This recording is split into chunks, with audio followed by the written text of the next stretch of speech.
कि आपके पिता और मेरे पिता के संबंध है. Our fathers know each other very well. Let's do this for them. And I take that to my heart.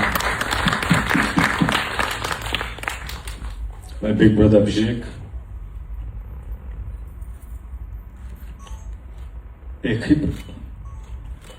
एकही प्रश्न विचारला नाही.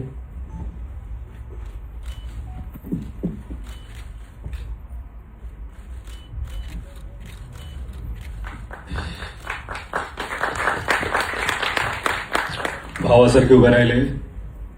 अभिषेक तुमचा मी अत्यंत आभारी आहे. अजय भाऊ, अतुल भाऊ, 10 वर्षापासून सातत्याने ते साथ कधी सोडली नाही. महाराजांबद्दलचं त्यांचं प्रेम याच्यात कधीच कोणी प्रश्न उठवू शकत नाही. त्यांची श्रद्धा, कधी कधी असं वाटतं की ते महाराजांना जसे पाहतात तसं मी का पाहू शकत नाहीये.